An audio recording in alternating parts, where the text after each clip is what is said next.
بسم اللہ الرحمن الرحیم۔ السلام علیکم۔ بہلول دانا اور خراسان کا ایک فقیہ۔ ایک مرتبہ خراسان کا ایک مشہور فقیہ بغداد میں آیا۔ یہ بات یاد رہے کہ خراسان افغانستان کے علاقے کو کہا جاتا ہے۔ ہارون رشید کو بھی اس سے ملاقات کا اشتیاق ہوا۔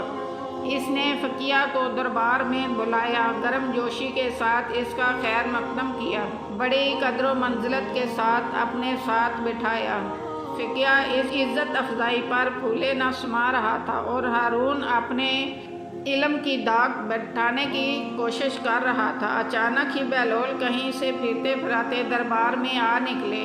انہوں نے ہارون کو سلام کیا اور ہارون نے انہیں بیٹھنے کے لیے کہا۔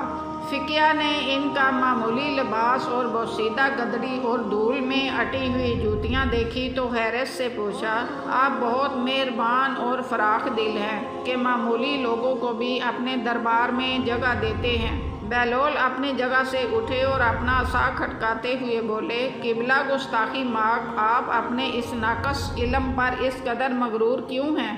آپ میری ظاہری حالت کا خیال نہ کیجیے، آپ میرے ساتھ علمی مباحثہ کرنے کے لیے تیار ہو جائیے تاکہ آپ کو پتہ چل جائے کہ آپ تو کچھ بھی نہیں جانتے۔ فقیہ نے بہلول پر ایک عجیب طرح کی نظر ڈالی اور کہا، میں نے سنا ہے کہ تو پاگل ہے اور میں پاگلوں سے مباحثہ نہیں کرتا۔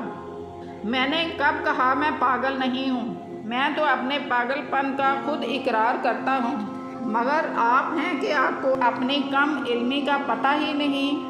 بہلول نے جب اس کا مذاق اڑاتے ہوئے کہا تو ہارون نے قہر آلود نظروں سے بہلول دانا کی طرف دیکھا اور کہا، بہلول خاموش رہو، تمہیں معلوم نہیں یہ خراسان کے نامور فقیہ ہے؟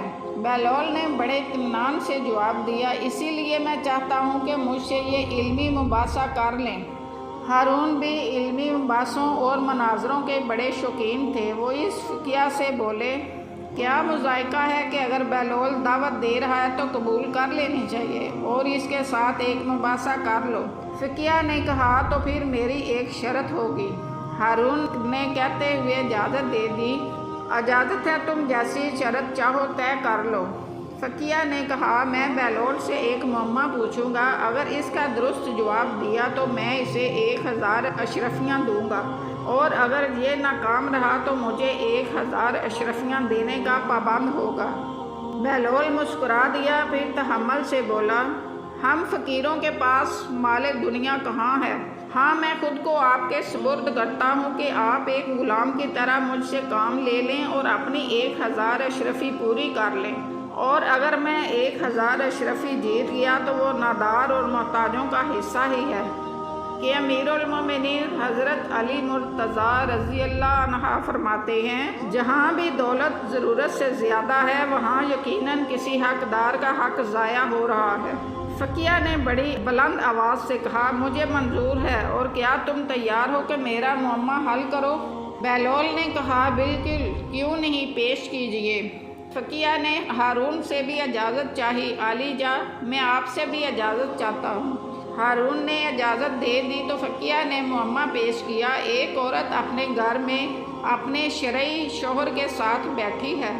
اس گھر میں ایک شخص نماز پڑھ رہا اور دوسرا روزے سے ہے۔ اچانک دروازے پر دستک ہوتی ہے اور ایک ایسا شخص اندر داخل ہوا جس کے آ جانے سے شوہر اور بیوی ایک دوسرے پر حرام ہو گئے، نماز پڑھنے والے کی نماز باطل ہو گئی اور روزہ دار کا روزہ بھی باطل ہو گیا۔ کیا تم بتا سکتے ہو باہر سے آنے والا شخص کون ہے؟ دربار میں سناٹا چھا گیا، لوگ ایک دوسرے کا منہ تکنے لگے۔ بہلول نے جواب دیا، گھر میں داخل ہونے والا اس عورت کا پہلا شوہر ہے جو سفر پر گیا تھا، جس کے بارے میں خبر ملی کہ دوران سفر اس کا انتقال ہو چکا ہے۔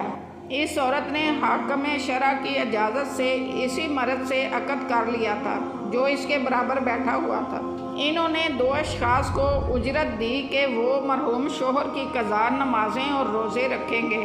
اسی سنا میں پہلا شوہر سفر سے واپس آ گیا کیونکہ اس کی موت کی خبر غلط تھی، چنانچہ دوسرا شوہر اس عورت پر حرام ہو گیا اور دونوں اشخاص کی نماز اور روزہ دونوں باطل ہو گئے جو شوہر کو مرد سمجھ کر اس کے لیے پڑھی جا رہی تھی۔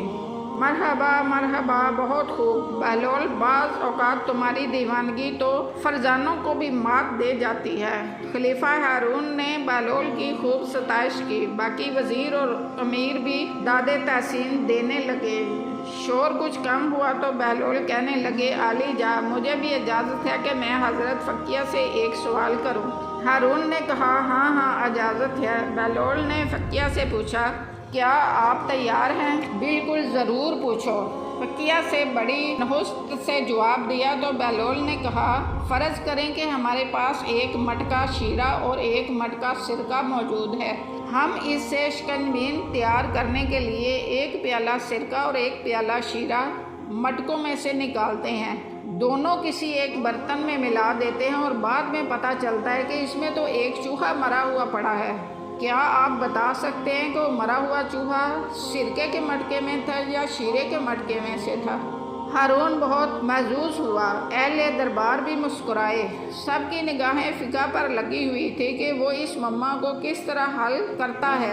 وہ گہری سوچ میں غرق تھا اور بہت دیر تک ایک لفظ بھی نہیں بول سکا۔ ہارون اتنا انتظار نہ کر سکا اور فوراً بولا، بہلول، تم نے معمہ حل کرنے کے لیے ایک لمحہ بھی نہیں لگایا، تمہیں بھی اس کے سوال کا جواب کس طرح دینا چاہیے؟ فقیہ نادم شرمندہ ہو گیا، اس کی نگاہیں جھک گئی، اس نے اپنی کم علمی کا اعتراف کرتے ہوئے کہا، عالی جا، میں یہ معمہ حل نہیں کر سکتا۔ تب بہلول مسکراتے ہوئے پوچھا، حضرت فقیہ، آپ اپنی ناسمجھی کے قائل ہوئے ہیں یا نہیں؟ فقیہ نے کہا، بہلول، تم نے مجھے احساس دلایا کہ علم کی کوئی حد نہیں، کسی کی ظاہری حالت دیکھ کر اسے کم تر خیال نہیں کرنا چاہیے۔ بہلول نے جواب دیا، تو پھر سنیے اس کا جواب کیا ہے۔ کوئی بھی مری ہوئی چیز جب مر جاتی ہے تو اس کے جسم کے اندر کوئی چیز داخل نہیں ہو پاتی۔ ہمیں یہ چاہیے کہ اس چوہے کو شکنجبین سے نکال کر اچھی طرح دھو لیں، پھر اس کا پیٹ چاک کر لیں۔ اگر اس کے پیٹ میں سرکہ ہوا تو سمجھیں کہ وہ سرکے کے مٹکے میں تھا، اگر شیرہ ہوا تو پھر اس نے شیرے میں ڈبکی لگا کر جان دے دی ہے، لہٰذا جو کچھ بھی اس کے پیٹ میں چھپا ہوا اس مٹکے کو ضائع کر دینا چاہیے۔